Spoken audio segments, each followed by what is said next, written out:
Camp fire interview നിങ്ങൾക്ക് എല്ലാവർക്കും അറിയാം, മനസ്സ് തുറന്നുള്ള സംസാരമാണ്. ഇന്ന് ക്യാമ്പ് ഫയറിൽ എൻ്റെ കൂടെ പ്രിയങ്ക അനൂപ്. ഹായ് പ്രിയങ്ക ചേച്ചി. ഹായ്. അപ്പോൾ ക്യാമ്പ് ഫയറിനെ പറ്റിയിട്ടൊരു ധാരണയൊക്കെ ഉണ്ടല്ലോ അല്ലേ? നമ്മള് വളരെ സമാധാനത്തിലിരുന്ന് നമ്മുടെ ജീവിതത്തിലെ യാത്രകളിലൂടെ ഒന്ന് കടന്നു പോകുന്നു. അവിടുത്തെ കൈപ്പേറിയതും കല്ല് നിറഞ്ഞുമായ പാതകളിലൂടെയുള്ള സഞ്ചാരത്തിനെ പറ്റിയാണ്. ഓക്കെ, അപ്പോൾ എന്ത് തോന്നുന്നു? അല്ല, നമ്മള് ഒരുപാട് ഇന്റർവ്യൂസ് ഒക്കെ അതൊരു വെറൈറ്റി ഇന്റർവ്യൂ ആണല്ലോ. പ്രത്യേകിച്ച് ഒരു ചൂടത്തിരുന്നൊരു ചൂടായിട്ടൊക്കെ കാര്യങ്ങൾ സംസാരിക്കാനും വളരെ സമാധാനപരമായിട്ട് നമ്മളിതൊക്കെ ഇങ്ങനെ ഒരു റിലാക്സേഷന് പോകുമ്പോഴാണ് ഇങ്ങനെയുള്ള സമയങ്ങളിലൊക്കെ നമ്മൾ ഇരിക്കാറ്. അപ്പോൾ ഒരു വേറെ വെറൈറ്റി മൂഡിലിരിക്കുമ്പോൾ ഒരു പ്രത്യേകത. കുറച്ച് തീയും അതിൻ്റെ ചൂടും പുകയൊക്കെ ഉണ്ടാവും, എന്നാലും നമ്മുടെ ജീവിതം അങ്ങനെ തന്നെയല്ലേ. എപ്പോഴും കുറച്ച് കയ്പുണ്ടാവും, കുറച്ച് മധുരം ഉണ്ടാവും, അതുപോലെ തീയും ചൂടൊക്കെ കിട്ടും, ജീവിതത്തിന്റെ ഭാഗമാണ്. എന്തായാലും നമ്മൾ ഇന്ന് ഇവിടെ ഇരിക്കുന്നത് മനോഹരമായ കായലിന്റെ തീരത്താണ്. ഈ സ്ഥലത്തിന്റെ പ്രത്യേകത പറയുകയാണെങ്കിൽ പ്രിയങ്ക ചേച്ചിക്ക് വളരെ മാനസികമായ അടുപ്പമുള്ള ഒരു സ്ഥലം എന്ന് തന്നെ പറയാം അല്ലേ? പറയാം. ഇതിപ്പോ ഞാൻ അരൂർ ഗ്രാമത്തിലാണ് ഇതിരിക്കുന്നത്. ഞങ്ങള് അരൂർന്ന് കേൾക്കുമ്പോ പറയുമ്പോ എന്താ തോന്നുന്നത്? എന്താ തോന്നുന്നതെന്ന് വെച്ചാൽ ഒരിക്കലും പ്രതീക്ഷിക്കാതെ ഒരു സ്ഥാനാർത്ഥിയാവാൻ പറ്റുക അത് അരൂരാണ്. അങ്ങനെ വന്ന് ഇവിടെയൊക്കെ വോട്ട് ചോദിച്ച് കുറേ സ്ഥലങ്ങൾ, അരൂര്, പെരുമ്പളം, കുറേ ഏരിയകൾ, എരമല്ലൂര്, അതൊക്കെ അതിനകത്ത് പെട്ട ഏരിയ ആണല്ലോ. അവിടെയൊക്കെ വോട്ടൊക്കെ ചോദിച്ച് കുറേ നടന്ന് ഒരു എന്താ പറയുക, ഒരു പുതിയൊരു അനുഭവം. ഓക്കെ, ലൈഫിൽ റിഗ്രറ്റ്സ് ഉണ്ടായിട്ടുണ്ടോ? അതായത് നമ്മൾ ചില തീരുമാനങ്ങൾ എടുത്തതിന് ശേഷം വേണ്ടിയിരുന്നില്ല എന്നുള്ള തോന്നലുകൾ? മിക്കവാറും നമുക്ക് ചില കാര്യങ്ങളൊക്കെ അങ്ങനെ തോന്നും ഇല്ലേ. ഇപ്പം ഇത് തീരുമാനം എനിക്ക് ഇത് എടുക്കേണ്ടിയിരുന്നില്ല എന്നുള്ളത് എനിക്ക് തോന്നിയിട്ടില്ല. ഈ സ്ഥാനാർത്ഥിയുടെ കാര്യം പറയുകയാണെങ്കിൽ എനിക്ക് അങ്ങനെ തോന്നിയില്ല. പക്ഷെ പിന്നെ ആലോചിച്ച് വേണ്ടായിരുന്നു അല്ലേ എന്ന് തോന്നി. പിന്നെ ആലോചിച്ച് ഇതൊക്കെ ഒരു എക്സ്പീരിയൻസ് നമ്മൾ ഇനി ഇല്ല, നമ്മൾ അഭിനയിച്ച് തീർക്കുന്നത് ലൈഫിൽ കിട്ടിയപ്പം നമുക്ക് ഉറപ്പായിരുന്നു ഇത്രയും വലിയ ആൾക്കാരൊക്കെ നിൽക്കുന്നു. അപ്പം അതൊരു എനിക്ക് അങ്ങനെ തോന്നിയില്ല. ഒരു ഡിസിഷൻ എടുക്കാനുള്ള ഒരു കാരണം എന്താണ്? എന്തായാലും ഞാൻ തെരഞ്ഞെടുപ്പിന് നിൽക്കാം എന്നുള്ള കാരണം ഞാനൊരു ഫ്ലാറ്റിന്റെ 10 വർഷത്തെ സെക്രട്ടറി ആയിരുന്നു.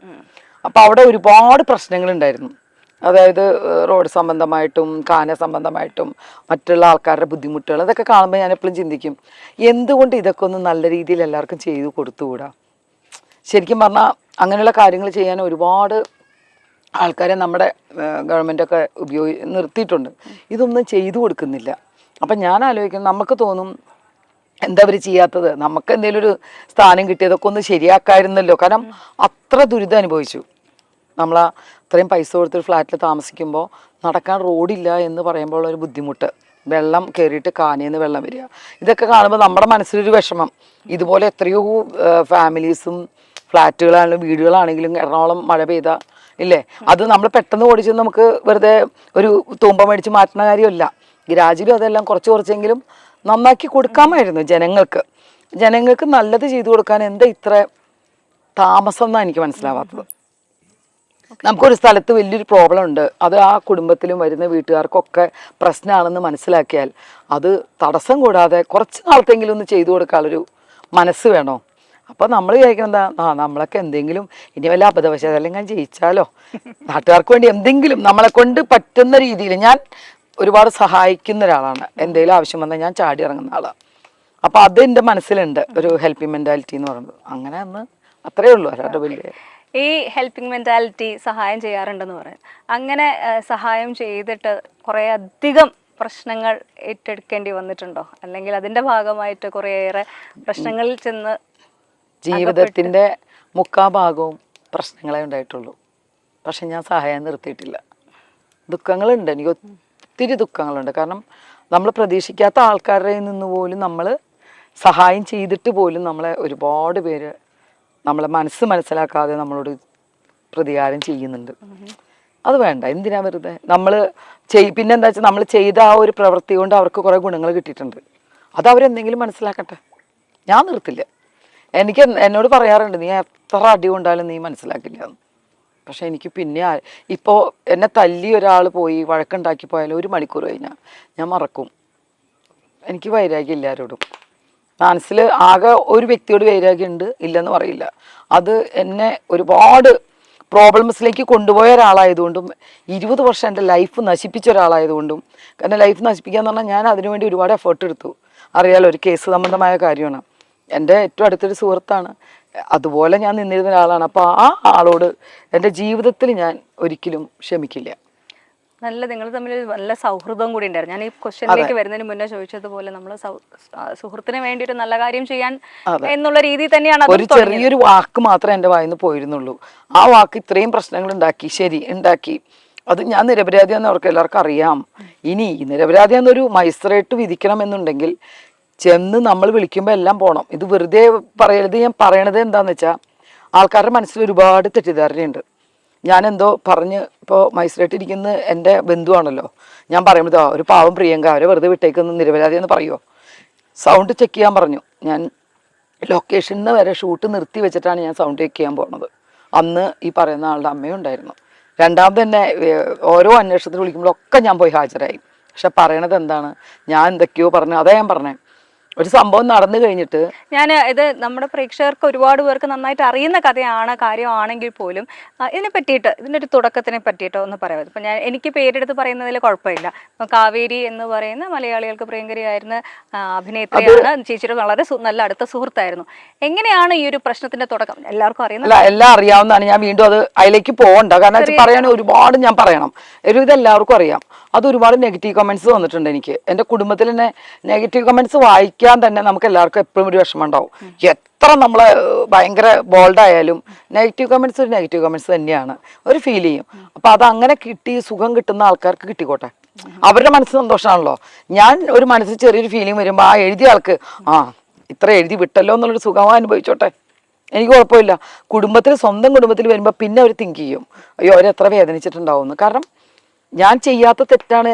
ഞാൻ 20 വർഷം നടന്ന് എല്ലാ കാര്യങ്ങൾക്കും എല്ലാവരുമായിട്ടും പോലീസ് ഇൻസ്പെക്ടർ വിളിച്ചാലും എന്തിനു സഹായിച്ചിട്ടാണ് ഞാൻ ലാസ്റ്റ് നിമിഷം തെളിവുമില്ല ഇതായിട്ട് യാതൊരു ബന്ധവുമില്ലാതെ എന്നെ നിരപരാധി എന്ന് പറഞ്ഞു. പക്ഷെ എന്തുകൊണ്ടായിരിക്കും ചേച്ചീന് ആവശ്യമില്ലാതെ, അല്ലെങ്കിൽ ഇതിനകത്ത് ടാർഗറ്റ് എന്ന് പറയാൻ കാവേരിയോ കാവേരിയുടെ അമ്മയോ ഒന്നുമല്ല, ഈ നന്ദകുമാർ എന്ന് പറഞ്ഞ ആള് തന്നെയാണ്.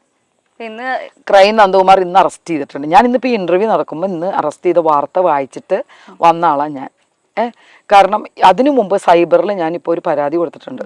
കാരണം എന്നെ വെച്ച് വലിയൊരു മാറ്റർ ഇറക്കിയിട്ടുണ്ട് അദ്ദേഹം കൊടുത്തിരിക്കുന്ന ന്യൂസ് എൻ്റെ ഈ കേസ് സംബന്ധമായ കാര്യം കൂടാതെ കുറേ കാര്യങ്ങളും എല്ലാം കൂടെ ചേർത്താണെങ്കിൽ പുള്ളിയുടെ ഒരു യൂട്യൂബ് ഒരു ചാനൽ പോകുന്നുണ്ട്, ഓൺലൈൻ ചാനൽ.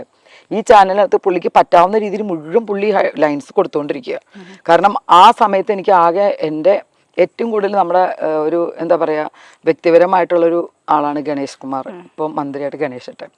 ആ സമയത്ത് ഗണേശേട്ടൻ ഒരു വാക്ക് പറഞ്ഞിരുന്നു, പ്രിയങ്ക നിരപരാധിയാണ്, അവരങ്ങനെ ചെയ്യില്ല. ഞാൻ നിരപരാധിയായിട്ട് ആദ്യം ഗണേശേട്ടാ വിധി വന്നിട്ടോ ഞാൻ നിരപരാധിയാണ്. അന്ന് ഗണേശേട്ടൻ ഇൻ്റർവ്യൂ കൊടുക്കുകയും ചെയ്തിരുന്നു. ഈ ഗണേശേട്ടനെ വരെ വെച്ച് ഇയാൾ വളരെ വൃത്തികെട്ട രീതിയിലാണ് ന്യൂസ് കൊടുത്തിരിക്കുന്നത്. സത്യം എനിക്ക് ഗണേശേട്ടന് ഇതൊന്നും പ്രശ്നമേ ഇല്ല. ഞാൻ ഗണേശനെ വിളിച്ച് ചോദിക്കുകയും ചെയ്തു, നിനക്ക് എന്താണെന്ന് വെച്ചാൽ നീ കൊടുത്തോ. ഞാൻ നേരെ പോയി DCP സാറിൻ്റെ അടുത്ത് പോയി ഞാൻ കംപ്ലൈൻറ്റ് രജിസ്റ്റർ ചെയ്ത് സൈബറിനകത്ത് എന്നെ വിറ്റ് പുള്ളി കാശാക്കണ്ട. എത്ര സിനിമാ താരങ്ങളെ കുറിച്ച് പുള്ളി മോശമായിട്ട് എഴുതി കാശുണ്ടാക്കുന്നുണ്ട്. പുള്ളിക്ക് വേറെ പണിക്ക് പോയിക്കൂടെ? ക്രൈം ഫയർ എന്ന് പറഞ്ഞാൽ കുറേ പത്രങ്ങൾ പുള്ളി ഒരുപാട് വൃത്തികെട്ട മാസം, ഇപ്പം അതൊക്കെ ഇല്ല. കാരണം അതിനെതിരെ ഞാൻ കേസിന് പോയി. എൻ്റെ ഫോട്ടോ എന്ന് പറഞ്ഞ ഏതോ ഞാൻ പോലും അത് കണ്ടാൽ ഞെട്ടും. അതുപോലത്തെ ഒരു ഫോട്ടോ വെച്ച് കാശാക്കുക നാണാവൂല്ലേ? ഞാൻ ചോദിക്കുന്നത് ഒരു മാന്യതയുണ്ടോ? ഇങ്ങനെ ഒരു സ്ത്രീയെ ഇതുപോലെ ബുദ്ധിമുട്ടിച്ച് ഇല്ലാത്ത കാര്യവും പറഞ്ഞ് കാശുണ്ടാക്കുക എന്ന് പറഞ്ഞാൽ അതിനകത്ത് എന്താ ഉള്ളത്? ഈ ഒരു വിഷയം വന്നപ്പോൾ അന്ന് കേസ് കൊടുത്തിട്ടുണ്ടായിരുന്നോ? അന്ന് കേസ് കൊടുത്തിരുന്നു. അതാണല്ലോ ഇപ്പോൾ ആ പത്രം ഇല്ല, എൻ്റെ കയ്യിൽ ഞാൻ ഒന്നും ചെയ്തിട്ടില്ല, എനിക്ക് സാമ്പത്തികം ഇല്ല എന്നൊക്കെ പറഞ്ഞ ആ കേസ് അങ്ങനെ നിൽക്കണം. ആ കേസ് എനിക്കാ വിധി വന്നത്. കാരണം എൻ്റെ പേര് വെച്ച് എന്തിനാ കാശാക്കണത്? അതിന് ഞാൻ വിട്ടുകൊടുക്കേണ്ട കാര്യമില്ല. ഞാൻ ചിലപ്പോൾ ഞാൻ ആ ഫോട്ടോ എന്ന് പറഞ്ഞാൽ ഏതോ ഒരു ഫോട്ടോ എന്ന് വെച്ചിട്ടാണ് ഈ കാണിക്കുന്നത് മുഴുവൻ. അതൊന്നുമില്ല. ഇനി ഇൻ കേസ് എൻ്റെ ഇഷ്ടത്തിന് ഞാൻ ഡ്രസ്സ് ഇടാതെ ഇട്ടോ അല്ലെങ്കിൽ ഉടുപ്പിട്ടോ എൻ്റെ പല ഇതുണ്ടോ ഇതൊക്കെ വിറ്റ് കാശാക്കി ഞാൻ റൈറ്റ്സ് കൊടുത്തിട്ടുണ്ടോ? അയാളെ ചാനൽ നന്നാക്കാൻ ഞാൻ റൈറ്റ്സ് കൊടുത്തിട്ടുണ്ടോ? എന്നാൽ അപ്പോൾ അത് റൈറ്റ്സ് എനിക്ക് വരട്ടെ. എന്നാൽ പിന്നെ എനിക്കൊന്നുമില്ല, അവിടെ നിന്ന് ജീവിച്ചാൽ മതിയല്ലോ. നാണം കെട്ട പണിയെടുത്ത് ജീവിക്കരുത്. കാരണം ഉള്ള കാര്യങ്ങൾ തുറന്ന് പറയട്ടെ. പത്രം എന്ന് പറഞ്ഞാൽ ഉള്ള കാര്യങ്ങൾ തുറന്ന് കാണിക്കുന്നുണ്ട്. അവർക്ക് വ്യക്തമായ തെളിവുകൾ വരുമ്പോഴാണ് പത്രക്കാർക്ക് ഇൻ്റർവ്യൂസും പോയി ന്യൂസും ചാനലൊക്കെ കൊടുക്കുന്നത്, അതിൻ്റെ പുറകെ പോണതും. ഇതെന്ന് പറഞ്ഞാൽ ഓൺലൈനിൽ ഇരുന്നിട്ട് അവനവന് കാശുണ്ടാക്കുക, കൈ നനയാതെ ചുമ്മാ ഇരുന്ന് വായിച്ചാൽ മതിയല്ലോ. കുറേ ജനങ്ങൾ ഇതറിയാതെ കേൾക്കുന്ന ആൾക്കാർ പെട്ടെന്ന് അത് വിശ്വസിക്കും ഇല്ലേ? പിന്നെ ഞാൻ വലിയ സംഭവമായിട്ട് പറയല്ല, എനിക്ക് ഒരുപാട് പ്രശ്നങ്ങളുണ്ട്. ഞാൻ ഈ കേസ് നടത്തി 20 വർഷമാണ്. ഒരുപാട് കഷ്ടപ്പെട്ടിട്ടെ ഈ കേസ് ഓരോ തവണയും തിരുവല്ലേ പോകുമ്പോൾ, എറണാകുളത്ത് നിന്ന് പോകുമ്പോൾ എനിക്ക് നടന്നു പോകാൻ പറ്റില്ല, ഓട്ടോ വിളിച്ച് പോകാൻ പറ്റില്ല, ബസ്സിൽ കയറി പോകാൻ പറ്റില്ല, എനിക്ക് കാറ് വേണം. ആ വരുന്ന ആളുടെ ചിലവ്, എൻ്റെ കൂടെ വരുന്ന ആളുടെ ചിലവ്, ഇതെല്ലാം ഒരു ദിവസത്തെ ചിലവിൽ പോവും ഇല്ലേ. എത്ര പ്രാവശ്യം ഞാൻ പോയിട്ടുണ്ടാവും അറ്റൻഡ് ചെയ്യാൻ. അതിനിടയ്ക്ക് ഞാൻ പ്രഗ്നൻ്റായി, എനിക്ക് കല്യാണം അതിൻ്റെ ഇടയ്ക്ക് നടന്നു, മോനുണ്ടായി, അപ്പോഴും ഞാൻ കോടതി കയറി ഇറങ്ങിയിട്ടുണ്ട്. അപ്പോൾ എനിക്ക് ഒരുപാട് ബാധ്യതയും പ്രശ്നങ്ങളൊക്കെ ഉള്ള ആൾ തന്നെയാണ് ഞാൻ. എനിക്ക് ഒരുപാട് എന്താ പറയുക കാര്യങ്ങളിൽ കുറച്ച് പ്രോബ്ലംസ് വന്ന് നിൽക്കുന്ന ഒരാളാണ് ഇപ്പോഴും സ്റ്റിൽ. പക്ഷെ ഞാൻ അതൊക്കെ തരണം ചെയ്ത് ജീവിക്കുകയാണ്. കാരണം ജീവിച്ചേ പറ്റൂ. ആത്മഹത്യ ചെയ്യില്ല. ആത്മഹത്യ ചെയ്യുന്നതിനൊരു പരിഹാരമല്ല. എൻ്റെ മനസ്സിലങ്ങനെയാണ്. അതിൻ്റെ വക്ക് വരെ എത്തിയാലും ഞാൻ അതിനൊന്നും പോവില്ല. കുറേ ജനങ്ങൾക്കറിയാം. കാരണം ചിലവരെന്നോട് ചോദിച്ചിട്ടുണ്ട്, ചേച്ചി ശരിക്കും അടുത്ത് എന്നെ ഒരുവിധം അടുത്തറിയുന്നവർക്ക് അറിയാം ഞാൻ എന്താണ്. ദൂരെ നിൽക്കുന്നവർക്ക് ആരെയും പ്രെഡിക്റ്റ് ചെയ്യാൻ പറ്റില്ല. അവർക്കത് മനസ്സിലാവില്ല. അവരത് മനസ്സിലാക്കണ്ട. ഈ കാവേരിയുടെ വിഷയത്തിൽ കാവേരിയുടെ അമ്മയോ അറിഞ്ഞുകൊണ്ടല്ല, പക്ഷെ ചേച്ചീനെ ഇതിനകത്ത് പെടുത്തിയതാണ് എന്ന് പറയുന്നുണ്ട്. ആരാണ്, അല്ലെങ്കിൽ എന്തിനാണ് അവർ പെടുത്തിയത്? ഞാൻ പറയട്ടെ, ഇത് അവരോ അവരുടെ അമ്മയോ ഒന്നും ഞാൻ പറയുന്നില്ല. ഇപ്പൊ ആ കുട്ടി എവിടെയുണ്ട്, ഞാൻ എവിടെ നിൽക്കുന്നു, ഞാൻ എൻ്റെ ഫാമിലി ആയിട്ട് ഞാൻ നിൽക്കുന്നു. അവരെ കുറ്റം പറയുന്നില്ല.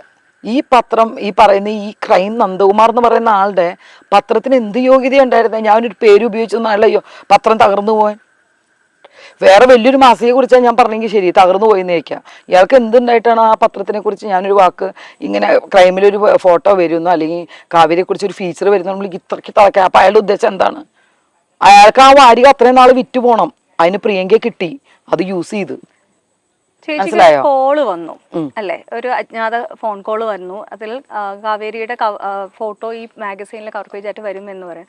ഇത് ആരായിരിക്കും ചെയ്തിട്ടുണ്ടാവും? അതെനിക്കറിയാൻ ആ നമ്പർ ഇല്ല. അത് പോലീസിന് കണ്ടുപിടിക്കായിരുന്നല്ലോ. അന്ന് ഒരു എന്താ പറയുക ഇല്ലാത്ത നമ്പറിൽ നിന്ന് കോള് വന്നു. ഇത് ഇയാളുടെ തന്നെ ആയിരിക്കും ചിലപ്പോൾ പണി, പറയാൻ പറ്റില്ല.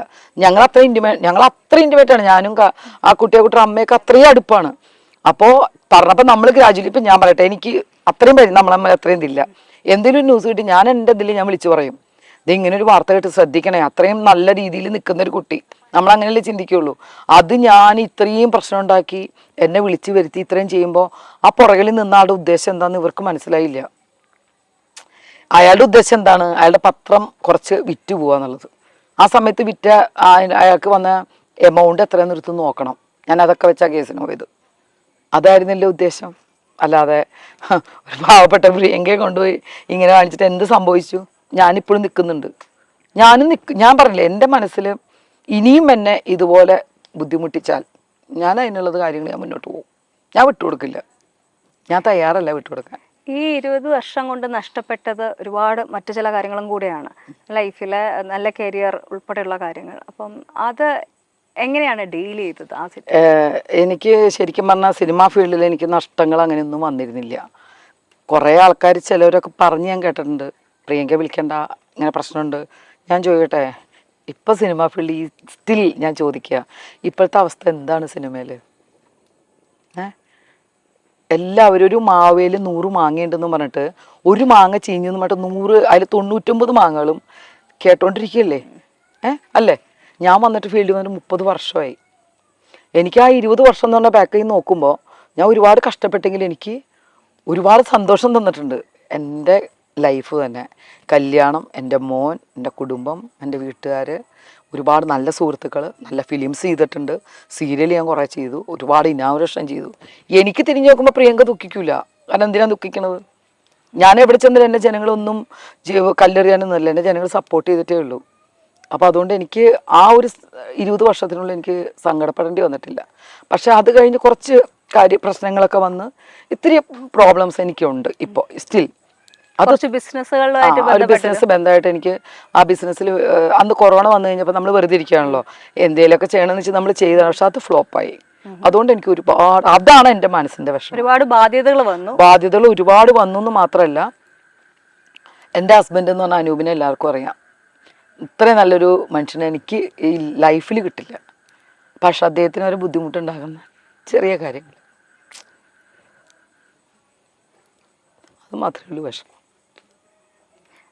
പലപ്പോഴും നമ്മുടെ എന്താ പറയുക ചങ്കെടുത്ത് കാട്ടിയാലും ആൾക്കാർ തിരിച്ചറിയില്ല. പ്രത്യേകിച്ച് സിനിമയിലേക്ക് ആൾക്കാർ വന്നു കഴിഞ്ഞാൽ പൊതുജനങ്ങളുടെ ഇടയിൽ, പ്രത്യേകിച്ച് നമ്മൾ തുടങ്ങിയ സമയങ്ങൾ, ചേച്ചി സിനിമയൊക്കെ അഭിനയിച്ച് തുടങ്ങുന്ന സമയത്ത് തന്നെ ഒരുപാട് തെറ്റിദ്ധരിക്കപ്പെട്ടൊരു അതിന് ആ തെറ്റിദ്ധാരണകൾ കൂട്ടുന്ന രീതിയിലാണ് ഇന്ന് ന്യൂസ് നമ്മുടെ സിനിമ മേഖലയിൽ സിനിമയിലെ കാര്യം വന്നിടക്കുമ്പോഴല്ലേ, സിനിമ ഫീൽഡിൽ വന്നിടയ്ക്കൊന്നും എനിക്ക് വന്നിട്ടില്ല. ഞാൻ ഭയങ്കര സംഭവം എന്നൊന്നും പറയുന്നില്ല.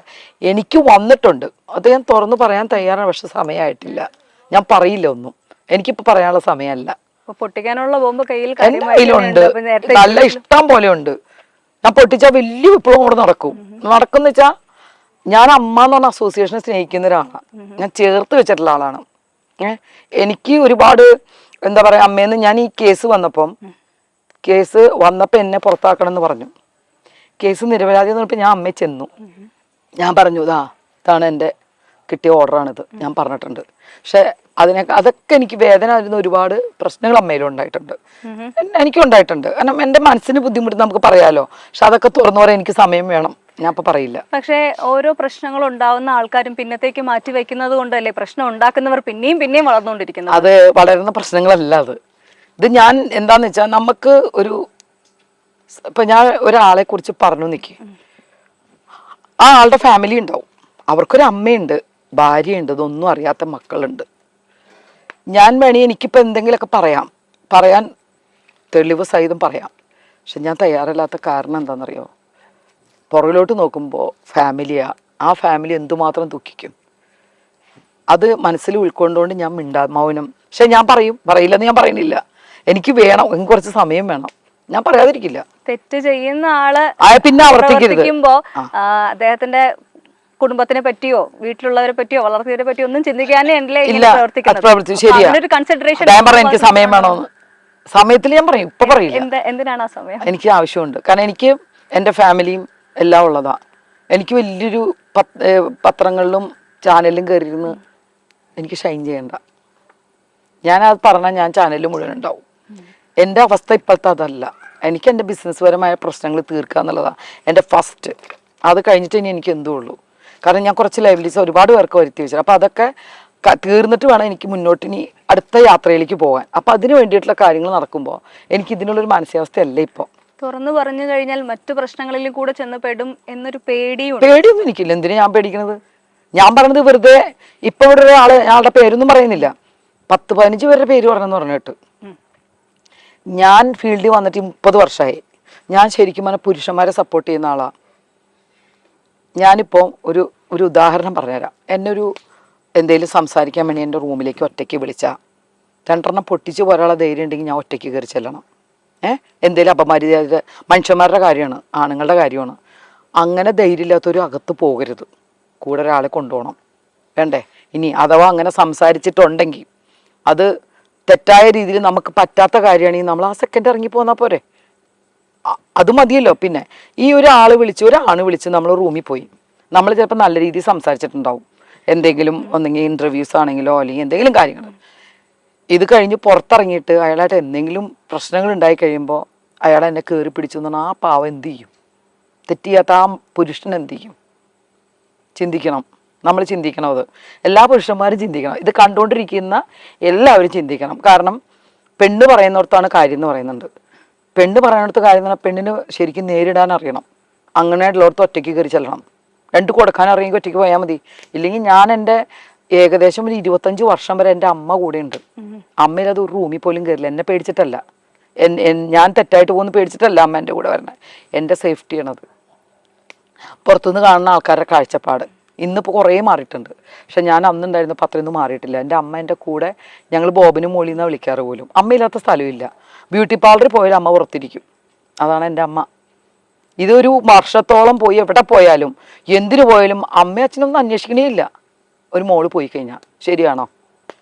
പക്ഷെ നമ്മളൊരു ജോലിക്ക് പോകുന്ന സ്ഥലത്ത്, നമ്മളൊരു ഓഫീസിൽ പോകുന്ന സമയത്ത് നമുക്ക് വീട്ടുകാരെയും കൊണ്ട് കൂടെ വേണ്ട ജോലിയിടം തന്നെയല്ലേ? അല്ല, ഞാൻ പറഞ്ഞുതരാം. അത് ഞാൻ തെറ്റിദ്ധരിച്ചിട്ടാ പറയണേ. ഒരു അമേരിക്കയിൽ എനിക്കൊരു ജോലി കിട്ടി, എനിക്ക് 5 ലക്ഷം രൂപ സാലറി ഉണ്ട്. എൻ്റെ വീട്ടുകാർ എന്നെ വിട്ടിട്ടുണ്ടാവും. പക്ഷേ ആ അമ്മയും അച്ഛനും ദിവസം എൻ്റെ മോളെ വിളിച്ചിരിക്കും, മോളെ എങ്ങനെയുണ്ട്, എന്താണ്. കൂടെയുള്ള കുട്ടികളെ വിളിച്ച് അന്വേഷിച്ചിരിക്കും. ഇല്ലേ?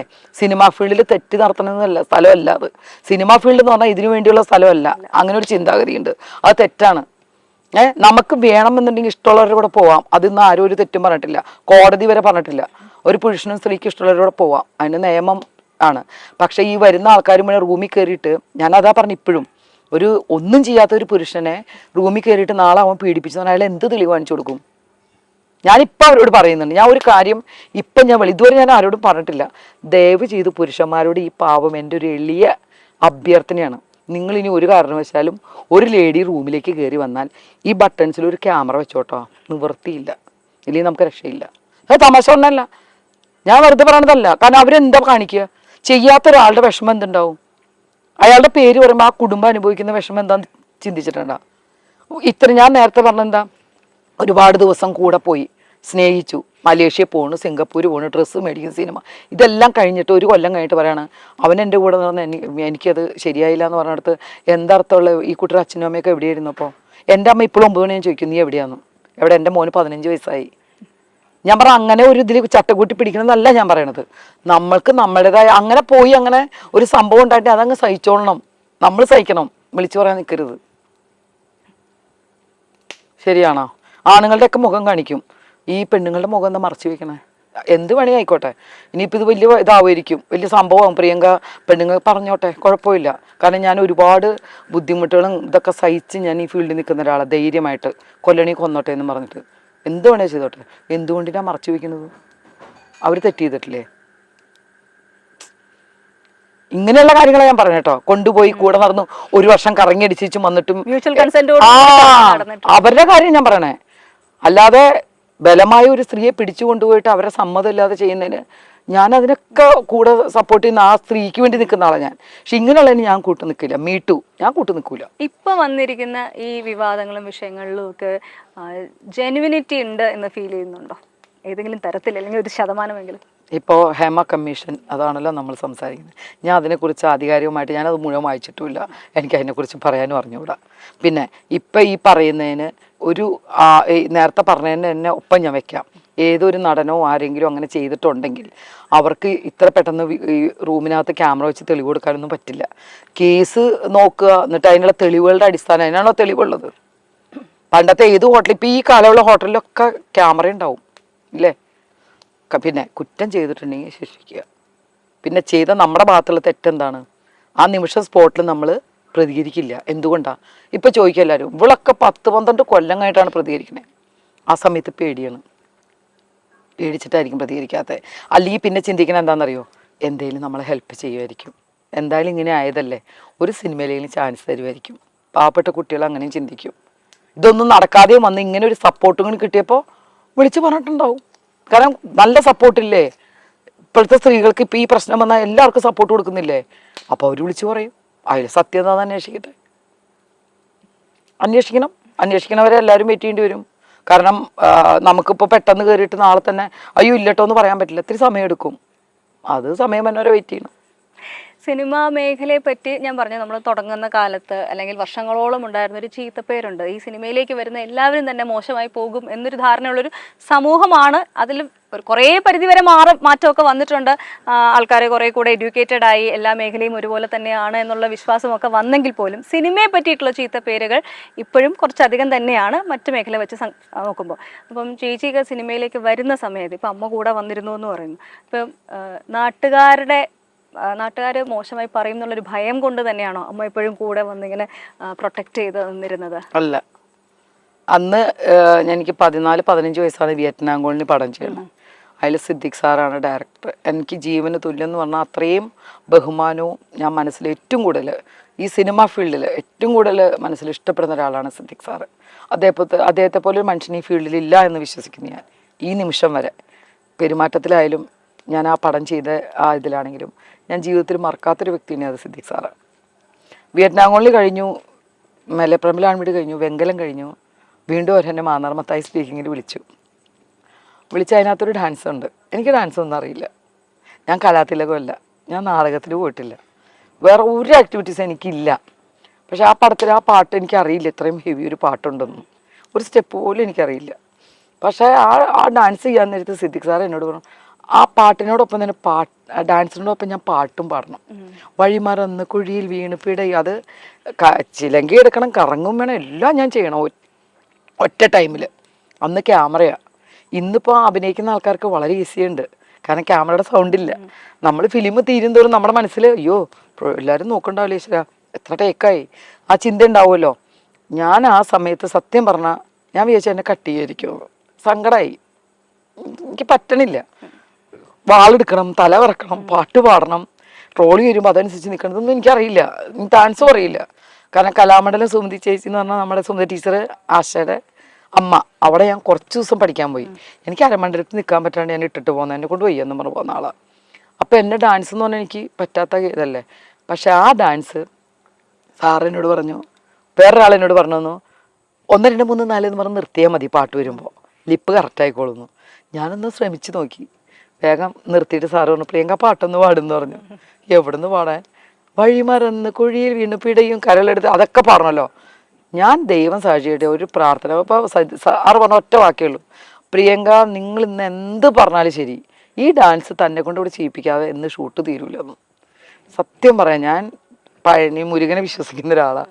ഞാൻ ആ വാള് കൊടുത്തിട്ട് ഒരൊറ്റ ടേക്കിൽ ഓക്കെ ആക്കിയതാണ് ആ പാട്ട് ലാസ്റ്റ്. അത് മരിച്ചുപോയി, ആനന്ദക്കുട്ടി സാറായിരുന്നു ക്യാമറ, സിദ്ദിഖ് സാറായിരുന്നു. ഞാനത് ചെയ്തു. തിയേറ്ററിൽ വന്ന് നിങ്ങളാ പറയേണ്ടത്, അതിലാണ് ശകുന്തള എന്ന് പറഞ്ഞ ക്യാരക്ടറാണ് ഇപ്പോഴും എന്നെ അറിയുന്നത്. പക്ഷെ ആ ഡാൻസ് ചെയ്ത് ഇങ്ങനെയാണ്, അല്ലാതെ അത് എനിക്ക് ഭയങ്കര, ഞാൻ സ്റ്റേജിൽ നിന്ന് കരഞ്ഞിട്ടുണ്ട്, കാരണം എനിക്ക് പറ്റാത്തതുകൊണ്ട്. പിന്നെ എനിക്ക് ഇത്തിരി ധൈര്യമായി ഇത് ചെയ്ത് കഴിഞ്ഞപ്പോ. പിന്നെ ഓക്കെ, ഈ ഒരു ഞാൻ ചോദിച്ചു വന്നത് അതാണ്, അതായത് നമ്മുടെ സൊസൈറ്റിയിൽ നിന്നുമുള്ള ആൾക്കാരെ മോശം പറയാതിരിക്കാനാണോ കൂടെ അമ്മ കൂടെ വന്നിരുന്നത് എന്നുള്ളൊരു? അല്ല, എൻ്റെ അമ്മ ഒരു വ്യക്തിയോട് പറഞ്ഞത് ഞാൻ കേട്ടിട്ടുണ്ട്. എൻ്റെ മോളെ ഞാൻ 10 മാസം ചുമന്ന് കൊണ്ടുവന്ന് ഇത്ര വരെ എത്തിച്ചു. അവൾ സിനിമ ഫീൽഡിൽ പോകണമെന്ന് ഒരു വിശ്വാസമില്ല. കാരണം ഒരുപാട് പേര് മോശം പറയുന്നത് ഇപ്പോൾ ഞാൻ വായിക്കാറുണ്ട്. ഡയറക്ടർ ഭരതേട്ടൻ്റെ വീടിൻ്റെ തൊട്ടടുത്ത് താമസിച്ച വ്യക്തിയാണ് ഞാൻ. ഉത്രാളിക്കാവ് അമ്പലത്തിലാണ് എനിക്ക് പേരിട്ടത്. ഭരതേട്ടൻ്റെ അമ്മയാണ് എന്നെ ഇത്രയായിരുന്നപ്പോൾ തൊട്ട് എന്നെ എടുത്തുകൊണ്ട് പറഞ്ഞിരുന്നത്. ഞാൻ ആ വീട്ടിൽ വളർന്ന ഒരാളാണ്. ആ മോളെ പോലെ തന്നെയാണ് ഭരതേട്ടനും എന്നെ, ലളിത ചേച്ചി എന്നെ കണ്ടിട്ടുള്ളത്. സിദ്ധാർത്ഥനും ഞാനും ശ്രീകുട്ടി എന്നൊക്കെ പറഞ്ഞാൽ അതുപോലെ നിന്നിരുന്നൊരു വീടാണത്. ആ തറവാട്ടിലാണ് ഞാൻ ഉണ്ടായിരുന്നത്. അപ്പോഴും എനിക്ക് സിനിമാ മോഹം ഒന്നുമില്ല, എനിക്ക് അതിനൊന്നുമില്ല. ഞാൻ പഠിക്കുന്നു. അപ്പം 8ാം ക്ലാസ്സിൽ പഠിക്കാൻ കണ്ട് തമാശയ്ക്ക് ലളിത ചേച്ചി ഭരതേട്ടനോട് പറഞ്ഞു, ദേ അവൾക്ക് ഭയങ്കര ആഗ്രഹം ഉണ്ട് കേട്ടോ സിനിമയിൽ, അവൾ പഠിക്കാൻ പറ, അവൾക്ക് സിനിമയൊന്നും വേണ്ട എന്ന് പറഞ്ഞു. അപ്പം എനിക്ക് അങ്ങനെ ചിന്തയില്ലല്ലോ. ഞാൻ ആ ചെറുപ്പത്തിൽ ഞാൻ ഫീൽഡിൽ വന്നിട്ട് എന്ന് എൻ്റെ കൂടെ അമ്മ ഇറങ്ങിയിട്ടുണ്ടോ, അമ്മ അന്ന് തൊട്ടേ എൻ്റെ കൂടെ ഉള്ളത്.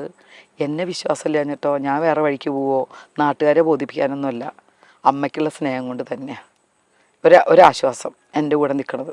ആരോ എന്നോട് ഒരു ദിവസം, ഞാൻ വലുതായി കഴിയുമ്പോൾ എന്നോട് ചോദിച്ചു, പ്രിയക്ക് നാണാവില്ല ഈ അമ്മയും കൊണ്ട് ഇങ്ങനെ നടക്കാൻ, അവർക്ക് ഇത്ര പ്രായമായില്ലേ? ഞാനപ്പോൾ പറഞ്ഞൊരു വാക്ക് ഇതാണ്, എൻ്റെ അമ്മയ്ക്ക് എൻ്റെ കൂടെ നിൽക്കുന്നതാണ് ഏറ്റവും ഇഷ്ടം. പിന്നെ എൻ്റെ അമ്മ വീട്ടിലാണെങ്കിൽ ചിലപ്പോൾ ഭക്ഷണം കഴിക്കില്ല, എന്തെങ്കിലുമൊക്കെ തട്ടിക്കൂട്ടി കഴിച്ച് കിടക്കും. ഇവിടെ ആകുമ്പോൾ ഞാൻ ഫുഡ് കഴിക്കുന്നുണ്ട് 3 നേരവും. എൻ്റെ അമ്മ അതേപോലെ 3 നേരം കഴിച്ചോട്ടെ, നിങ്ങൾക്ക് എന്താ ബുദ്ധിമുട്ട്? നമ്മൾ തന്നെ വീട്ടിൽ മോനില്ലെങ്കിൽ മക്കൾ ഫുഡ് ഭർത്താവ് ഉണ്ടാക്കി നമ്മൾ എന്ത് ചെയ്യും? ഒരു ചോറ് ഒരു മുട്ടയും വേണ്ടി നമ്മുടെ കാര്യം തീർത്തിട്ടുണ്ടാവും. അതന്നെ അമ്മയും ചെയ്യാം. അപ്പം എൻ്റെ വിചാരം, നമ്മളൊരു ഭക്ഷണം കഴിക്കുമ്പോൾ നല്ല ഭക്ഷണം, നല്ല മീനായിരുന്നു, ഇച്ചിരി അമ്മയും കൂടെ കഴിച്ചോട്ടെ എന്ന് ചിന്താഗതികൾ തെറ്റാണോ? ഞാൻ പറഞ്ഞാൽ എനിക്ക് ഒരു കൂട്ട് താങ്ങുന്ന അമ്മ തന്നെയാണ്. കൊറോണ വന്ന പിന്നെയാണ് അമ്മ ഇത്രയും വലുതായിട്ട്. എവിടെ എൻ്റെ മോന് 15 വയസ്സായി ഇപ്പോഴും വേണമെങ്കിൽ അമ്മ എനിക്ക് കൊണ്ടുപോകാം. പക്ഷെ അമ്മയ്ക്ക് സുഖമില്ലാത്തൊരവസ്ഥയും ഇങ്ങനെയൊക്കെ ആയതുകൊണ്ടാണ് ഇപ്പോൾ വരാത്തത്. പക്ഷെ അതുകൊണ്ടല്ല കേട്ടോ, എന്നെ പേടിച്ചിട്ടോ അല്ലെങ്കിൽ അമ്മയ്ക്ക് നാട്ടുകാരെ പേടിച്ചിട്ടോ, നാട്ടുകാരൊന്നും പേടിക്കേണ്ട കാര്യമൊന്നുമില്ല. നമുക്ക് ഇന്നത്തെ കാലത്ത്, ഇനി നിങ്ങൾ എപ്പോഴും പറയുന്നുണ്ട് ഈ സിനിമാ ഫീൽഡിൽ മാത്രമേ ഉള്ളൂ ഈ പ്രശ്നം. സിനിമയെ പറ്റിയാണ് കൂടുതൽ ആൾക്കാർ ബോധം. അതെന്തുകൊണ്ടാണെന്നറിയോ? അതെന്തുകൊണ്ടാ? പ്രിയങ്ക ഒരു സ്ഥലത്ത് പോയി എൻ്റെ ബ്രദറിൻ്റെ കൂടെയോ അല്ലെങ്കിൽ ഞാൻ ആരുടെ കൂടെ പോയാലും അതാരാണ് എന്ന് ഞാൻ പ്രിയങ്ക എന്നറിയുന്നതുകൊണ്ടായിരിക്കും അത് പുറത്തു വരുന്നത്. എത്ര ആൾക്കാർ ഇവിടെ എങ്ങനെയൊക്കെ നടക്കുന്നുണ്ട്, സെലിബ്രിറ്റി എല്ലാവരും മുഖം കണ്ട് പരിചയമില്ല. അപ്പോൾ അവർക്കൊക്കെ എന്തു ആവാം. സിനിമയിലാണ് ഈ കുഴപ്പം മുഴുവൻ നടക്കുന്നത്. സിനിമയിലൊന്നും ഒരുപാട് കുഴപ്പം നടക്കുന്നില്ല. അതിന് ഉദാഹരണം ഞാൻ പറഞ്ഞേ, 100 മാങ്ങ നിൽക്കണ്ടാവും, 2 3 ചീഞ്ഞു പോയി നിച്ച് മൊത്തം ആൾക്കാരെ ആക്ഷേപിക്കരുത്. ഇപ്പൊ ഞങ്ങളൊക്കെ മിണ്ടായിരിക്കും എന്താ വിചാരിക്കണെന്നറിയോ? ഞങ്ങളൊക്കെ വേറെ വഴിക്ക് വന്നിട്ട് ഇതിനകത്ത് അഭിനയിച്ച് ഒന്നുമില്ല. ഞാനിപ്പോൾ പറയാം, ഒരാൾ എൻ്റെ മുമ്പിൽ വന്നിട്ട് ഞാൻ ഇന്ന പോലെ ഒരാളുടെ കൂടെ പോയിട്ടുണ്ടെന്ന് പറഞ്ഞാൽ ഞാൻ എന്ത് വേണേൽ ഞാൻ ചെയ്തുതരാം. തെളിവ് സഹിതം വേണം. ഒരു ഇമേജ് ആസ് സച്ച് നമ്മൾ ഈ പറഞ്ഞതുപോലെ തന്നെ പൊതുജനങ്ങൾക്കിടയിൽ നമ്മളുടെ ഒരു ഇമേജ് മൊത്തത്തിൽ നെഗറ്റീവ് ആവാൻ സാധ്യതയുണ്ട്. സിനിമയിൽ അഭിനയിച്ച് തുടങ്ങുമ്പോൾ തന്നെ ആൾക്കാർ ഒരു ലേബൽ അങ്ങോട്ട് ഇടും, ആൾ ശരിയല്ല, അല്ലെങ്കിൽ അങ്ങനെയാണ് അവർ അഭിനയിക്കാൻ അവസരം കിട്ടിയത് എന്ന് പറഞ്ഞ് പരത്തുക, അല്ലെങ്കിൽ അങ്ങനെ വിശ്വസിക്കാൻ താല്പര്യമുള്ള ആൾക്കാർ കുറേ പേര് നമ്മുടെ സമൂഹത്തിലുണ്ട്. ആ ഒരു കാഴ്ചപ്പാടിനെ പറ്റി എന്താണ് പറയുക? ഒരിക്കലും മാറാൻ പോണില്ല. എന്താ അമ്മയെ തല്ലി രണ്ടുണ്ട് വശം എന്ന് പറഞ്ഞ പോലെ ഈ കാഴ്ചപ്പാട് മാറ്റിയെടുക്കാൻ ബുദ്ധിമുട്ടാണ്. അത് ഈ സിനിമ ഫീൽഡ് മാത്രമല്ല. ഒരു ലേഡി കേരളത്തിൽ വെറുതെ രാത്രി എവിടെയെങ്കിലും ഒന്ന് സിനിമ അല്ലാത്തൊന്ന് പോയി നോക്കിയാൽ പറയണത് വേറെ ആയിരിക്കില്ലേ. അതുകൊണ്ട് ആ കാഴ്ചപ്പാടിന് നോക്കരുത്. നമ്മൾ ചെയ്യുന്ന ജോലി, തിരഞ്ഞെടുക്കുന്ന ജോലി, ഞാനിപ്പോൾ ഒരു അഭിനയം തിരഞ്ഞെടുത്ത ആളാണ്, എനിക്കത് നല്ലപോലെ ഫേസ് ചെയ്യാൻ അറിയാം. ഞാൻ ഒരു കാര്യം തറപ്പിച്ച് പറയാം, എൻ്റെ റൂമിനകത്ത് കുറ്റിയിരിക്കുന്ന എൻ്റെ കയ്യിലാണ്, അവരുടെ കയ്യിലല്ല. എനിക്ക് ആവശ്യമുണ്ടെങ്കിൽ ഞാൻ കുറ്റി തുറക്കേണ്ട കാര്യമുള്ളൂ. ആണോ? ഒരാളെ കണ്ടാൽ നമുക്ക് മനസ്സിലാക്കാൻ സാധിക്കില്ലേ?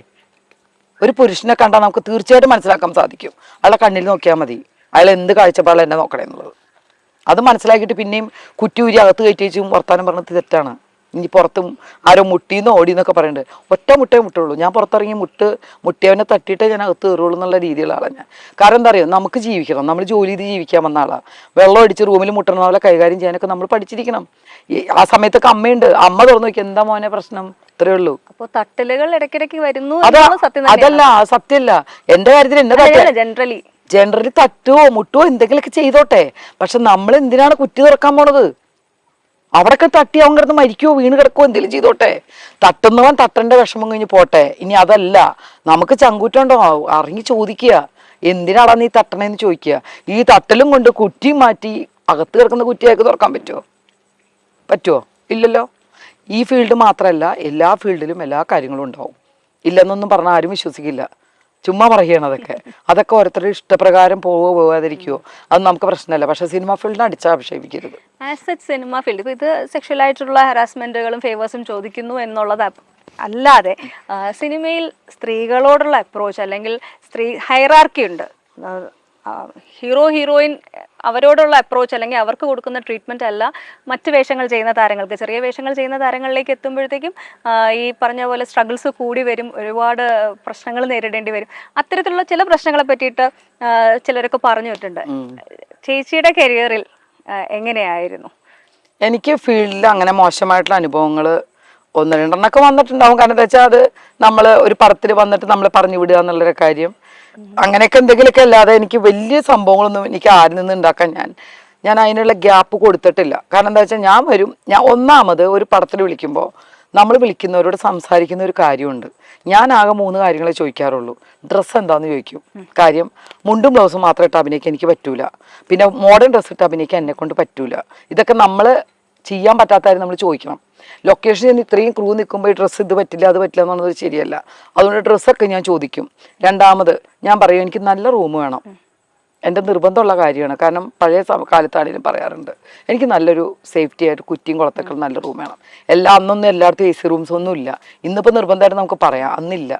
അപ്പോൾ നമ്മൾ പറയും റൂം എനിക്ക് സേഫ്റ്റി ആയിരിക്കണം. മൂന്നാമത് ഞാൻ പറഞ്ഞിട്ടുള്ള ഒറ്റ കാര്യമുള്ളൂ, ഒരാളും എന്നെ ഡിസ്റ്റർബ് ചെയ്യാൻ വരരുത്. ഈ പറഞ്ഞ പോലെ തട്ടല് മുട്ടല് ചോദിക്കല് ഇപ്പൊ ചോദിച്ചോ, എന്തേലും കാര്യമുണ്ടോ ഇപ്പൊ ചോദിച്ചോ, അത് പറ്റില്ല. നിങ്ങൾ വേണേ ഒരു കാര്യം ചെയ്തോ, എനിക്ക് തരുന്ന റെമ്യൂണറേഷൻ 10,000 രൂപയാണെങ്കിൽ എനിക്ക് 8,000 രൂപ തന്നാൽ മതി. എന്നാലും എനിക്ക് യാതൊരുവിധ കോംപ്രമൈസ് അല്ലെങ്കിൽ ഡയറക്ടർ അടുത്ത് പോയി കഥ കേൾക്കൽ, പ്രൊഡ്യൂസർ അടുത്ത് പോയി ആ പരിപാടിക്കൊന്നും എനിക്ക് പറ്റില്ല. ഞാനിത് വലിയ സംഭവമായിട്ട് പറയണതല്ല കേട്ടോ. ഞാനും അമ്മയും സമാധാനമായിട്ട് റൂമിൽ വന്ന് വർക്കും ചെയ്ത് അന്നുണ്ടായിരുന്ന ആർട്ടിസ്റ്റുകൾ എന്ന് പറഞ്ഞാൽ ഏറ്റവും കൂടുതൽ അഭിനയിച്ചിട്ടുള്ളത് ജഗതി ചേട്ടനും ഇന്നച്ചൻ, അങ്ങനെ ഒരുപാട് പേരായിട്ട് ഞാൻ മണിച്ചേട്ടൻ ഇവരൊക്കെ ആയിട്ട് ഒത്തിരി പടങ്ങൾ ചെയ്തിട്ടുള്ളതാണ്. പിന്നെ ഞാൻ പറഞ്ഞില്ലേ ഇതൊന്നും ഇല്ലാന്നൊക്കെ അങ്ങോട്ട് തറപ്പിച്ച് പറയാൻ ഞാൻ ആളല്ല. അത് ഓരോരുത്തരുടെ മൈൻഡാണ്. ഞാൻ ഇപ്പം ഇരുന്ന് വെല്ലുവിളിച്ചില്ല, ഒത്തിരി മുമ്പ് ഞാൻ വെല്ലുവിളിച്ചില്ലേ. ഒരാൾ വന്ന് പറയട്ടെ സിനിമ ഫീൽഡിൽ എൻ്റെ കാര്യം, ഒരാൾ വന്ന് പറയട്ടെ, ഞാൻ സമ്മതിച്ചു കൊടുക്കാം. എനിക്ക് അങ്ങനത്തെ അനുഭവം ഒന്നും ഉണ്ടായിട്ടില്ല. ഞാൻ അതിന് നിന്ന് കൊടുത്തിട്ടുമില്ല. ഉണ്ടായിട്ടുണ്ടോന്ന് ഉണ്ടായിട്ട് ഞാൻ അവിടെ നിന്ന് ഇറങ്ങി പോന്നിട്ടുണ്ട്, പടം വേണ്ടാന്നും പറഞ്ഞു. ഞാനത് വലിയ ആളായിട്ട് പറയണതല്ല കേട്ടോ. ഇത് കേൾക്കുമ്പോൾ ഇവളാരാ, അതല്ല, സത്യസന്ധമായ കാര്യമാണത്. അത് തുറന്നു പറയണോണ്ട് എന്താ മടിക്കണത്? ആൾക്കാർക്ക് കേൾക്കണത് നെഗറ്റീവായിരിക്കും. ഇപ്പം ഞാൻ വന്ന് ഇന്ന ആൾ ഇന്ന പടത്തിന് വന്നപ്പോൾ എന്നെ ബുദ്ധിമുട്ടിച്ചു. അവന് പേര് ഞാൻ പറയാം, ഇപ്പം തന്നെ പറയാം, എനിക്കാവാം വേണമെങ്കിൽ. ഞാൻ അതിന് തയ്യാറല്ല ഇപ്പോൾ. പക്ഷെ എനിക്ക് പറയാൻ ഉണ്ടെന്ന് പറഞ്ഞാൽ ഞാൻ പറഞ്ഞിരിക്കും. അതെനിക്ക് എന്തിനാണെന്നറിയോ, വേറെ ഒന്നിനും വേണ്ടിയിട്ടല്ല കേട്ടോ. ഇപ്പോഴത്തെ അവസ്ഥ. പിന്നെ ഞാൻ കുറച്ച് എല്ലാവരെയും കൂടുതൽ സ്നേഹിക്കുന്നുണ്ട്. അവരുടെ ലൈഫിനെ, അവരുടെ ഫാമിലിയുടെ ലൈഫിനെ ഓർക്കുന്നതുകൊണ്ട് മാത്രം. അവർ സ്ത്രീയാ, എനിക്ക് അത്ര ഇഷ്ടപ്പെട്ട ആൾക്കാരായിരിക്കും ആ ഫാമിലി. അതുകൊണ്ട് ഞാൻ ഇപ്പം തുറന്നു പറയാത്തത്. കാരണം ഇപ്പം ചോദിക്കുക എന്തിനാ അതെന്നെ എടുത്തിടണേന്ന്. അവന് കൊള്ളണം അത്. അങ്ങനെയുള്ള ആൾക്കാർക്ക് ഞാൻ പറയുമ്പോൾ അവർക്ക് അത് സ്ട്രൈക്ക് ചെയ്യണം. ഇനി അത് ചെയ്യാനുള്ള ഇത് കാണിക്കരുത്. എല്ലാവരും എന്നെ പോലെ ഇരിക്കുമോ? പറയില്ലേ, വിളിച്ചു പറയില്ലേ? ഒന്നുമില്ലാത്തവർ വിളിച്ചു പറയുന്നു നടന്നു നടന്നു നടന്നു. അപ്പോൾ എനിക്ക് നടന്നിട്ട് വിളിച്ച് പറയല്ല, അങ്ങനെ എന്തെങ്കിലും സ്വഭാവമുള്ളവരെ നമ്മൾ കാണിച്ചാൽ നാളെ അവരത് ചെയ്യരുത്. അതേ ഉള്ളൂ. ഈ ലോകത്തെ എല്ലാ ആണുങ്ങളും മാന്യന്മാരെന്ന് ഞാൻ പറയില്ല. പക്ഷെ കുറേ പുരുഷന്മാർക്കെതിരെ ഞാൻ ഒരിക്കലും അവർക്കെതിരെ പറയില്ല. ഞാൻ സപ്പോർട്ട് ചെയ്യും. ഈ ഒരു പ്രശ്നം ഒന്നും ചെയ്യാൻ കഴിയില്ല അവരെ കൊണ്ട്. ഉണ്ടോ? ക്യാമറ വെച്ചാൽ മതി. ഞാൻ കോമഡി ആയിട്ട് പറയുന്നുണ്ട്, മോനെ ക്യാമറ വെച്ചിട്ട് ഒറ്റയ്ക്കൊക്കെ റൂമിൽ ഇരിക്കട്ടാ. കാരണം വേറെ മാർഗ്ഗമില്ല. എന്ത് തെളിവ് അവർ കൊടുക്കുക? സ്ത്രീ പറയണതാണല്ലോ കാര്യം, അല്ലേ? ഇപ്പൊ ഞാനൊരു കാര്യം പറഞ്ഞാൽ അത് കാര്യമാണല്ലോ. അത് ആ പാവത്തിനോട് ദേഷ്യം തോന്നിയാലും എനിക്ക് വേണമെങ്കിൽ പറയാം എന്നെ പീഡിപ്പിച്ചെന്ന്.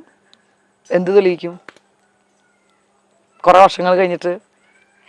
ഈ അവസരങ്ങൾ എപ്പോഴും വലിയൊരു പ്രശ്നം തന്നെയാണ്. നമ്മളൊരു സിനിമ ചെയ്തു കഴിഞ്ഞാൽ അടുത്ത സിനിമയിലേക്ക് അവസരം കിട്ടുക എന്നുള്ളത്, പണ്ട് നമുക്ക് സിനിമ എന്ന് പറഞ്ഞാൽ നമ്മുടെ തൊഴിലിടമായി, നമ്മുടെ വരുമാന മാർഗമായി, നമ്മുടെ ഏക വരുമാന മാർഗമായി കൊണ്ടു നടക്കാൻ പറ്റുന്ന ഒരു മേഖലയായിരുന്നു. നമ്മൾ വൺസ് എസ്റ്റാബ്ലിഷ് ചെയ്ത് കഴിഞ്ഞാൽ നമുക്ക് അവസരങ്ങൾ നിരവധി ലഭിക്കുമായിരുന്നു. പക്ഷേ ഇന്നത്തെ കാലത്ത് സിനിമ നമ്മുടെ ഒരു വരുമാന മാർഗമായി കൊണ്ടു നടക്കാൻ സാധിക്കുന്നുണ്ടോ? ഇല്ല. സിനിമ കൊണ്ട് ഒരു വരുമാനം ഇപ്പം കിട്ടാൻ സാധ്യത കുറവാണ്. അതാണല്ലോ ഞാൻ വലിയ കാര്യത്തിന് ബിസിനസ്സും കാര്യങ്ങളും അത് എന്നെ കൊണ്ട് പറ്റാത്ത രീതിയിൽ കഴിഞ്ഞു. ഞാൻ 1-2 കാര്യങ്ങൾക്ക് ഇൻവെസ്റ്റ് ചെയ്തതാണ്. പക്ഷെ അതെല്ലാം കയ്യിൽ നിന്ന് പോയി. എന്താ ശരിക്കും സംഭവിച്ചത്? ശരിക്കും നമ്മൾ ആദ്യം കുറച്ച് റൈസിന്റെ ബിസിനസ്സിലാണ് തുടങ്ങിയത്. പിന്നെ കുറച്ച് ഫിഷ്, അങ്ങനെയുള്ള കുറച്ച് ചെറിയ കാര്യങ്ങൾ ചെയ്തത്. പക്ഷെ ഒരു കൊല്ലത്തോളായി ഒരുപാട് പ്രശ്നങ്ങൾ വന്നു. അങ്ങനെ വന്ന് നമ്മളാകെ കുറച്ച് പ്രോബ്ലത്തിലേക്കായി. കുറച്ച് പേർക്ക് പ്രശ്നങ്ങളായി. കുറച്ച് ഇൻവെസ്റ്റേഴ്സും കൂടെ വന്നിട്ടുണ്ടായിരുന്നു അല്ലേ? അപ്പൊ അവരുമായിട്ടുള്ള പ്രശ്നങ്ങൾ വന്നു. പിന്നെ അവര് ഈ പറഞ്ഞ പോലെ ഞാൻ ആരെയും കുറ്റം പറയാൻ, അവരാരെയും ഞാൻ കുറ്റം പറയുന്നില്ല. കാരണം നമ്മളോട് ഇൻക്ലൂഡ് ചെയ്ത കാര്യമാണ്, നമ്മൾ ചിന്തിക്കേണ്ടിയിരുന്നു. അപ്പോൾ അതറിയാതെ എടുത്തിയാട്ടമായി പോയി. പിന്നെ എല്ലാവർക്കും ഇപ്പം ഞാനിപ്പോൾ ഈ ഇൻ്റർവ്യൂ കണ്ടാലും ആ പറയുന്ന ആരെങ്കിലൊക്കെ ഉണ്ടെങ്കിലും എല്ലാവർക്കും ഞാൻ ഒരാളോട് പോലും ഞാൻ തിരിച്ചു തരില്ല, മേടിച്ചു എന്ന് പറഞ്ഞിട്ടില്ല. എന്നെ കൊണ്ട് പറ്റുന്ന രീതിയിലെല്ലാം ഞാൻ കൊടുത്തു തീർക്കും. അത് ഞാൻ ജോലി ചെയ്തട്ടാ, അല്ലെങ്കിൽ എൻ്റെ വരുമാനത്തിൽ കിട്ടുന്നതുകൊണ്ട് എനിക്ക് ചെയ്യാൻ പറ്റുള്ളൂ. അല്ലാതെ ഞാൻ ഇവരോട് നാളെ തന്നെ തരാമെന്ന് എനിക്ക് പറയാനുള്ള അവസ്ഥയല്ല. പക്ഷെ ഞാൻ എന്താണെങ്കിലും അതെല്ലാം റെഡിയാക്കിയിട്ടേ മുന്നോട്ട് വരും. അതെന്നെ ഫീൽഡിനെ ബാധിക്കുമോ? അല്ലെങ്കിൽ എനിക്ക് അവസരങ്ങൾ, ഇപ്പം ഈ സിനിമ ഫീൽഡ് അവസരങ്ങൾ ഇപ്പം ശരിക്കും പറഞ്ഞാൽ ഇതൊന്നും ഇല്ലെങ്കിൽ ആർക്കും അവസരം ഇല്ല. ന്യൂ ജനറേഷൻ പടം വന്നപ്പോൾ അമ്മയില്ല, ചേച്ചിയില്ല, മറ്റേന്നൊക്കെ പറഞ്ഞാൽ എന്തെങ്കിലുമൊക്കെ ആയിട്ട് ഞങ്ങൾ ചേച്ചി അമ്മ എന്നൊക്കെ പറഞ്ഞാൽ ഇവിടെ. ഇപ്പം അതൊന്നും ഇല്ലല്ലോ. ഒന്നെങ്കിൽ ഒരു നായിക കാണും, കുറേ ആൺപിള്ളേർ കാണും. അപ്പം അതുകൊണ്ട് സിനിമ നമുക്ക് ഒരു എന്താ പറയുക, ഒരു ഇൻകം കിട്ടുന്നൊരു ഫീൽഡല്ല ഇപ്പോൾ.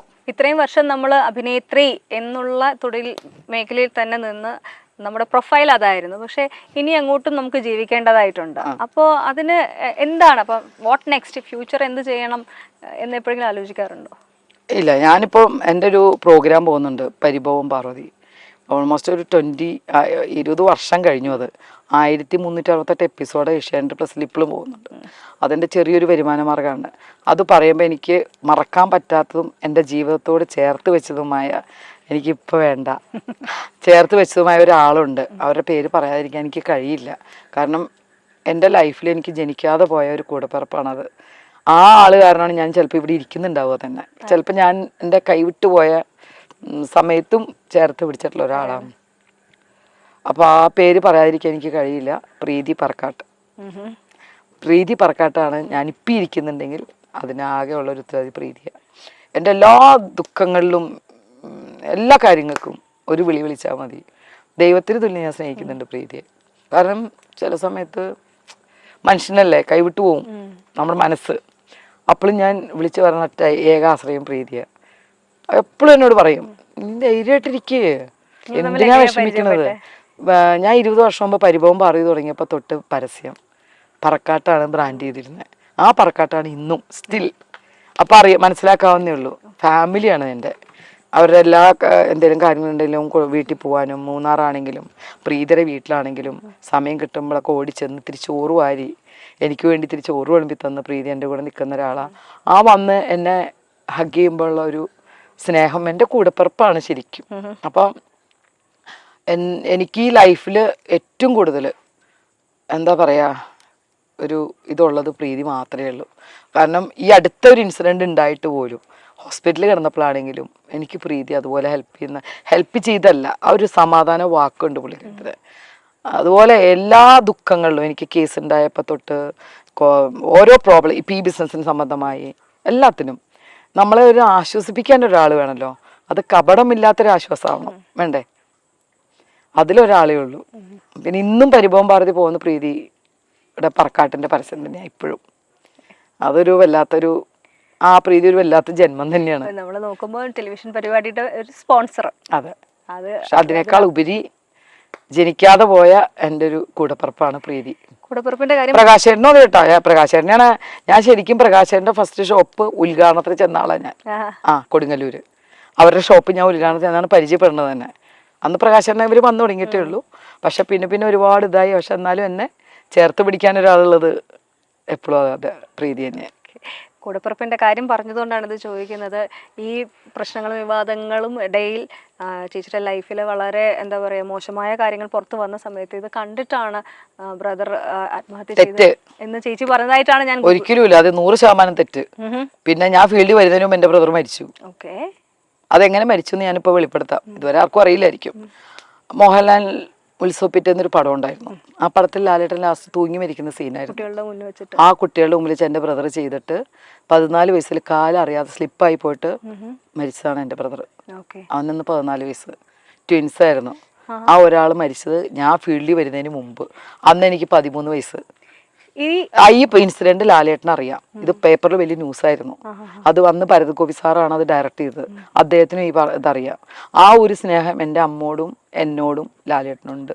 പക്ഷേ ഇന്ന് ഇപ്പൊ ഇന്റർനെറ്റിൽ നോക്കിക്കഴിഞ്ഞാൽ പല വാർത്തകളിലും പറഞ്ഞു വരുന്നത് ഈ സഹോദരൻ മരിച്ചത് ചേച്ചിയുടെ ലൈഫിലുണ്ടായ വിവാദം ഉണ്ടായ പിക്ചർ കണ്ടതിന് ശേഷമാണ് സഹോദരൻ ജീവൻ. ഒരിക്കലും അല്ല. ഇത് കേട്ടുകൊണ്ടിരിക്കുന്ന മരിച്ച സമയത്ത് പെരുമ്പാവൂർ വെച്ചാ മരിക്കുന്നത്.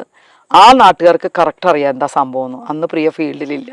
അപ്പം ഇത് ശുദ്ധ നുണയല്ലേ പറഞ്ഞത്. അപ്പം ഇതുപോലെ എത്ര ന്യൂസ് എന്നെക്കുറിച്ച് പറയുന്നുണ്ട്.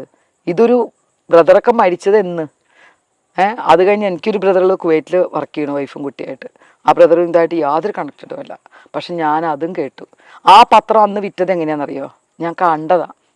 അന്ന് ഞാൻ സത്യമായിട്ട് പൊട്ടിക്കരഞ്ഞിട്ടുണ്ട്. ഞാൻ പാസ് ചെയ്യുമ്പോൾ കടയുടെ മുമ്പിൽ തൂങ്ങി കിടക്കുന്നു. പ്രിയങ്കയുടെ ഫോട്ടോ ഉണ്ട്, നഗ്നമായ ഫോട്ടോ ഉണ്ട്, ബ്രദർ തൂങ്ങി മരിച്ചെന്നു. ആലോചിച്ച് നോക്ക്. അപ്പൊ അത് എന്തിനാണ് ഹെഡിങ് കൊടുത്തത്? അയാളുടെ പത്രത്തില് കാശ് കിട്ടാൻ വേണ്ടി ആൾക്കാർ വാങ്ങി വായിക്കും. സെയിം പത്രം ക്രൈം കൊടുത്തതാണത്. ക്രൈം പറയണേന് എന്താ എനിക്ക് പേടിയൊന്നുമില്ല അയാളുടെ പേര് പറയണേന്. ക്രൈം നന്ദകുമാർ അന്ന് ആ പത്രം അത് ഇട്ടിട്ട് അന്നത്തെ മാത്രം വിറ്റുപോയ കാശ് എത്രയാണെന്നറിയോ? എന്തിനാണ് നുണയായിട്ടുള്ളൊരു കാര്യം പറഞ്ഞ് ഇങ്ങനെ ചെയ്യണം? ഭരതേട്ടനെ കുറിച്ച് കുറേ പറഞ്ഞു. ഭരതേട്ടൻ്റെ വീട്ടിൽ ജനിച്ചു വന്ന ഒരു മോളെ പോലെ സ്നേഹിച്ച ആളാണ് ഭരതേട്ടൻ, ലളിത ചേച്ചി, ആ കുട്ടികളൊക്കെ. സിദ്ധാർത്ഥനെ ഞാൻ എടുത്തുകൊണ്ട് നടന്നിട്ടുണ്ട്. അപ്പോൾ ഇതിപ്പോൾ പറയുമ്പോൾ ഇത്രയൊന്നും ഞാൻ ആരോടും പറഞ്ഞിട്ടില്ല. പക്ഷെ മരിച്ച കാര്യം ഞാൻ കുറേ ന്യൂസ് വായിച്ചിട്ടുണ്ട്. ഇങ്ങനെ ഇത് കേട്ടുകൊണ്ടിരിക്കുന്ന എന്നെ അടുത്തറിയുന്ന ആൾക്കാർക്കറിയാം, എൻ്റെ കുടുംബക്കാർക്കറിയാം, ആ നാട്ടുകാർക്കറിയാം, ഹോസ്പിറ്റലുകാർക്കറിയാം. പോസ്റ്റ്മോർട്ടം നടന്നു എത്ര വർഷം മുമ്പ്. പ്രേം നസീർ മരിച്ച ദിവസം ആലോചിച്ച് നോക്കിയാൽ മതി. അന്നാണ് എൻ്റെ ബ്രദർ. എത്ര വർഷമായി?